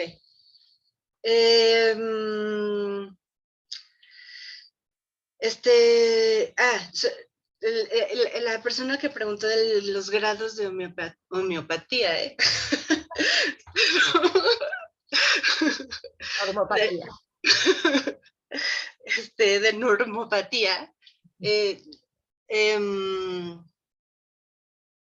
No pensemos en que existen los pacientes normópatas, los pacientes psicosomáticos, los pacientes perversos. Podemos también pensar que son distintos aspectos de la mente de todos nosotros y que bajo ciertas circunstancias yo tengo funcionamientos normópatas, bajo ciertas circunstancias puedo tener una respuesta psicosomática frente a algo. Son funcionamientos. Y si estamos hablando de funcionamientos, estamos hablando de funcionamientos de la mente. Entonces, si tienes mente, tienes este tipo de funcionamientos. Solo que algunos se activan más que otros, otros se quedan apagados muchos años, uno de pronto brota, luego unos están súper activos y otros no. Y si lo hacemos más como estereotipo, como se pensaba antes en términos de estructuras, entonces diríamos que las personas que se quedan más tiempo viviendo dentro del teatro psicosomático serían los pacientes psicosomáticos.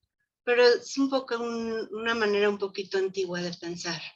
Sí, no, esto que dices es bien, bien importante, Sabina, porque justamente es un planteamiento distinto dentro del psicoanálisis y una perspectiva distinta de la clínica. Como dices, aquí más que hablar de cajones donde ponemos patologías, hablamos, pues eso, ¿no? De la idea de un mar que pues que hay piedritas distintas, Y ¿no? ahí, ¿no? De pronto están te activan, se desactivan, funcionan.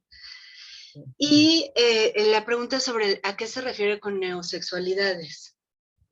Bueno, nada más la pregunta de Aldo, de, de, que por qué no le queda claro lo de que por qué es imposible el teatro lo imposible, es porque lo que es imposible es ser la gotita y el mar al mismo tiempo. Esa es un deseo de omnipotencia. La omnipotencia es el deseo de ser las dos cosas al mismo tiempo, que es imposible. Por eso está dentro del teatro de lo imposible. Y lo que quería decir de las neosexualidades es que sí, ok, se refiere a lo que eran las perversiones de Freud, pero por su paso por el Reino Unido y la escuela kleiniana, también y por su amor muy particular a Bion, porque ella se ancla en Winnicott sobre todo, pero también en Bion, y junto a Bion está Meltzer, y Meltzer habla de los estados sexuales de la mente, que define, en donde describe el estado sexual adulto, el infantil y el perverso. Pero la idea fundamental, que es la que retoma Joyce McDougall acerca de las sexualidades, es que no está aquí discutiendo la actividad sexual. O sea, que de lo que se trata es de la fantasía que está detrás de cualquier actividad. No se trata de si haces esto o si te gusta esto o si te gusta el otro. Se trata de si estás haciendo eso en una atmósfera de amistad, de respeto, de confianza con la otra persona, en donde nadie va a salir lastimado y los dos están de acuerdo y contentos de estar haciendo eso, versus si hay una situación de abuso, una intención de daño, una negación del otro, y una falta absoluta de respeto por la integridad y la diferencia de la otra persona. Claro. Entonces, lo que hace algo perverso es la fantasía, no la conducta. Claro. Sí, esto es bien importante, ¿no? El uso de la sexualidad. A ver, me voy a seguir porque hay muchas, muchas cosas y cada vez más. Ana María Conesa dice, mencionaste que en la normopatía puede manifestarse a veces una psicosis. ¿Sería el concepto de psicosis blanca de André Green? Ajá, sí, claro que sí, sí podría ser, sí. Bueno, muy Pero precisamente. nada más que lo que dice Joyce McDougall es que la normopatía, la sobrenormalidad como una defensa, o sea, esconde una psicosis sobreadaptada. Bueno, pues siguen las felicitaciones, excelente exposición, muchas gracias por tu sabiduría, Betsabe. Rocío Arocha, muchas felicidades por tu presentación, un inmenso placer aprender de ti. A Ramiro, también, bueno, muchas, muchas felicitaciones, pero quiero llegar a las preguntas. Marcela Salazar también te felicita, súper clara, dice Mari. Jesús Moreno también te felicita. Fer Zapata dice que le gusta mucho tu forma de compartir. No hay forma de hacer este trabajo sin prestarnos para sentir y pensar, aunque la situación sea sentir que no se siente nada, ¿no? Perdernos para encontrar y construir. Saludos cariñosos de Fer Zapata. que sí, bueno, puedes presentarla, mandar la presentación. Esto me faltó decirlo al principio, estas presentaciones se graban y después tenemos nuestro canal, que los invito a todos a que lo consulten porque tenemos ahora sí, un montonal de webinars súper interesantes que quedan grabados y que se transmiten ahí en YouTube. Es el canal de la Asociación Psicoanalítica Mexicana en YouTube. Entonces, pues los invito a que lo consulten y que disfruten nuevamente esta presentación ahí.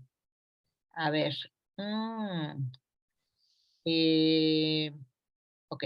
Aura Lorenzo también te felicita. Tere Canalizo dice, para Joyce McDougall lo perverso lo dejaba para aquello en donde no es consensual. Pedofilia, necrofilia, zoofilia. Mercedes Ramos. Muchas gracias, Sabina. Muy amena tu manera de transmitir estos temas. Espérame. Sí. Oye, si quieres, mientras les digo los libros que escribió Joyce McDougall. Ahora.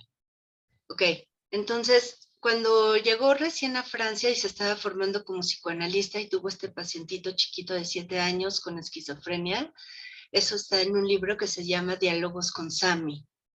Es su obra más temprana. Pero luego el cuerpo de su obra realmente es como en los años 80, porque en el 78 fue el primer libro que es el de El alegato por una cierta normalidad. Un alegato es una defensa por una cierta normalidad. O sea, está haciendo una defensa por la singularidad y por el respeto a la diferencia.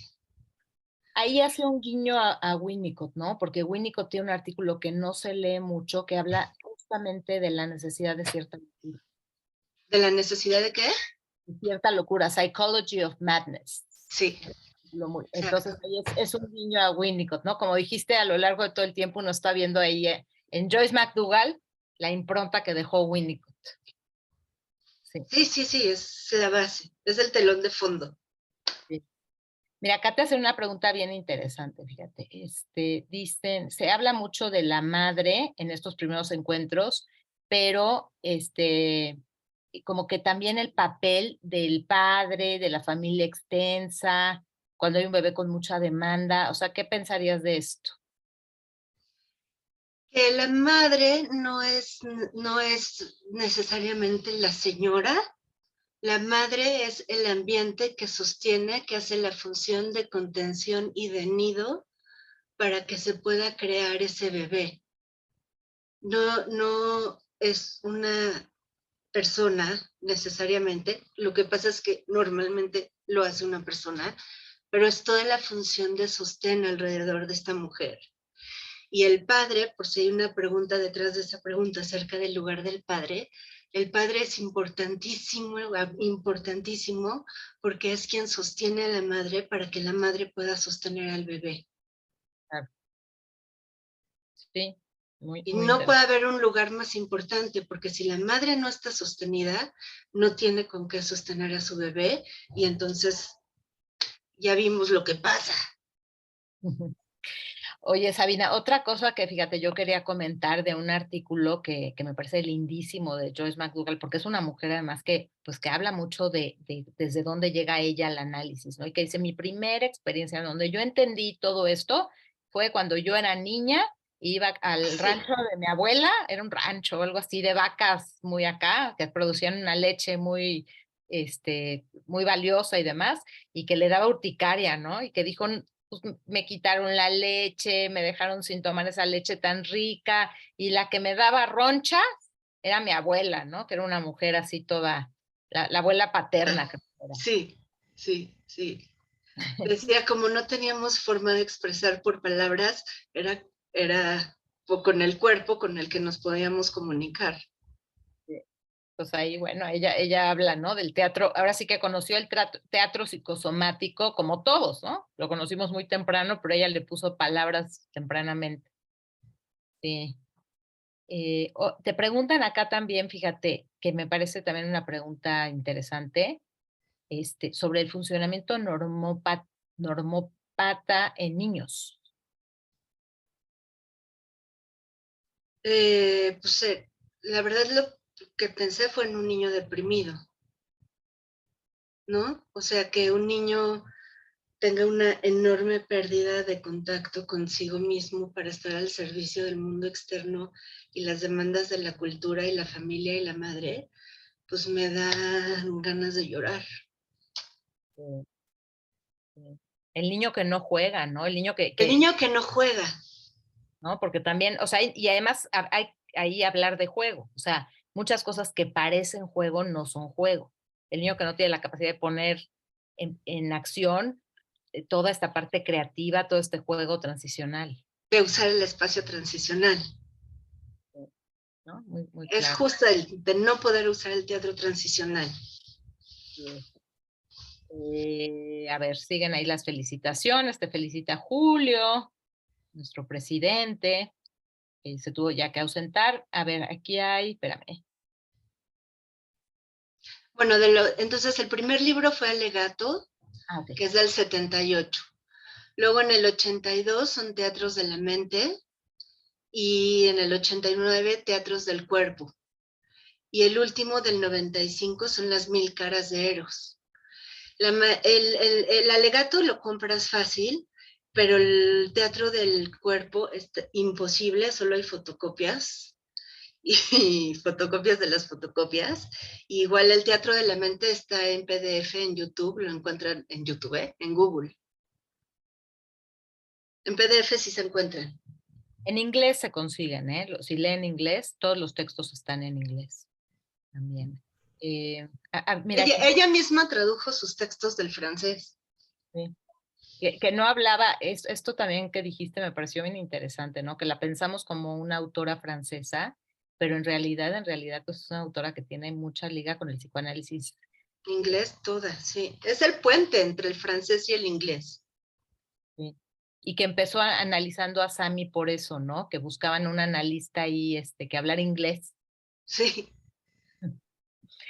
Sí. Oye, aquí te preguntan también por la autora que habla del sostén de la madre, que dice Paulina. Quería preguntar por él, la autora que habla del sostén de la madre, no sé. Winnicott. Pues sí. Bueno, aquí menciona Betsabé, los niños de hoy no juegan, les dan dispositivos electrónicos. Bueno, acá una pregunta concisa dice, Mari, decías que cuando no hay un padre que sostenga a la madre para que la madre pueda sostener, ¿qué pasa con las madres solteras? ¿Estos hijos de madres solteras a fuerzas tendrán daño? ¿O cómo una madre soltera puede sostener a un bebé sin la función del padre? Porque así como habíamos quedado que la madre no es una señora, sino una función del ambiente, el padre tampoco es un señor. El padre es una función, una figura dentro de la mente de la madre que le hace saber que quien la completa no es el bebé, sino algo más. Puede ser un señor, o puede ser su trabajo, o sus intereses, o sus pasiones, otra cosa, lo que sea, que no sea hacer del bebé completamente su mundo. Porque si el bebé es de ella, para ella, al servicio de ella, entonces estamos hablando de estos bebés que están tragados en la madre y que nunca pueden ser rescatados por un padre que les pueda dar acceso al mundo externo. Claro. Pero ese acceso al mundo externo está dado por una función de la madre, que se llama el padre, no por un señor. Y esto que dices, pues también, ¿no? Muchas veces el padre, la figura padre o la función Funciona. padre es la tribu. Ahora sí que es la tribu que uno Sí. hace, ¿no? O sea, la tribu que uno hace alrededor de todos el sostén que tiene uno emocional, pues para poder crear a tus hijos. Sí. Así es. Te pregunta Rafael Juárez por la falta de juego en la psique, que si lo podrías comentar otra vez.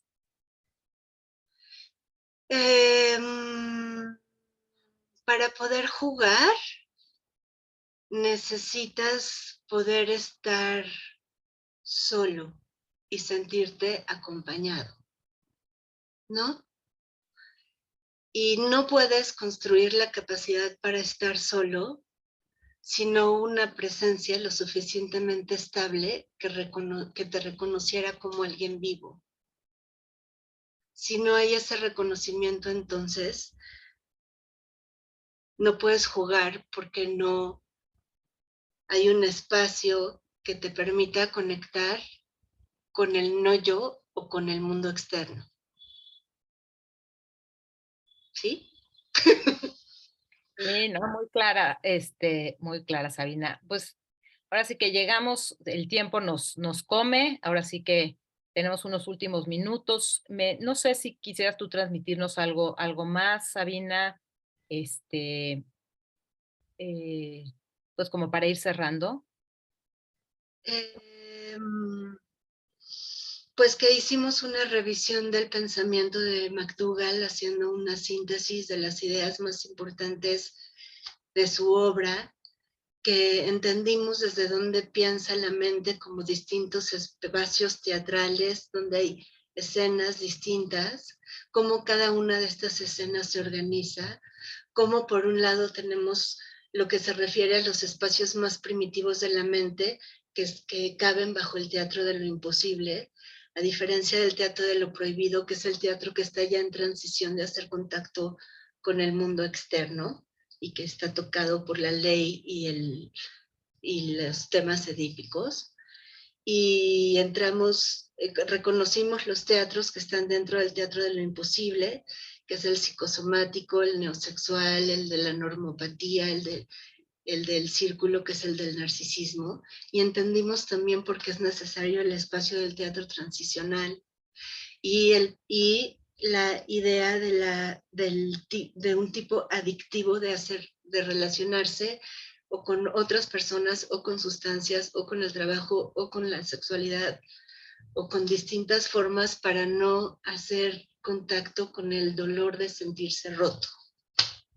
Muy bien, muy bonito. Pero además, Sabina, tú eres, lo pones desde una perspectiva muy humilde, porque esto no nada más fue una síntesis, no nada más nos trajiste las ideas, hiciste una síntesis creativa con pinceladas de tu propio mar, de tu propia gotita personal, y nos regalaste un cachito de lo que tú eres, y eso es bien valioso, de lo que tú eres como analista, de lo que tú eres como persona, y pues de verdad que te agradecemos muchísimo, muchísimo todo el esfuerzo que implicó, y que nos compartas un cachito de este mundo apasionado que traes dentro, y que ojalá tengamos pues más espacios para platicar, para dialogar. Me encantó poder tener este diálogo contigo. A mí más, Gaby, gracias. Bueno, pues damos cierre. Les agradezco mucho. Veo que hay gente, ahora sí, de todos lados. Ya nos dijeron por ahí gente de Mérida, gente de España, gente de acá de la Ciudad de México, gente de Perú, gente de, bueno, muchísima gente conocida, otra gente que nos va conociendo, también desde Israel, desde Valencia. Bueno, pues se les agradece muchísimo. Tenemos este tipo de espacios en la Asociación Psicoanalítica Mexicana, pues bien seguido, casi cada sábado hay por ahí un webinar. Bueno, yo como directora del Instituto de Psicoanálisis de la Asociación Psicoanalítica Mexicana, pues les invito que se acerquen a nosotros, que le entren. Hay muchas maestrías, hay muchos diplomados. Nuestra formación, pues, bueno, yo qué les puedo decir, pero tenemos un instituto muy lindo, muy vivo, muy creativo, donde estudiamos muchos autores y donde tenemos, bueno, docentes, pues con mucha vibra, como ya vieron a Sabina. Y bueno, los invitamos también, como les decía, a consultar nuestros webinars que quedan en la página bueno, en YouTube, en nuestro apartado ahí donde tenemos pues todos estos espacios que se han ido construyendo y que es muy lindo, ¿no? Que uno está a veces aquí escuchando todo esto y se le van cosas y tenemos la oportunidad de reescuchar a partir de las grabaciones. Entonces, bueno, pues que tengan un lindo día. Y pues nos despedimos. Adiós, Sabina. Gracias. Un aplauso. Bueno, bien. Damos por concluido.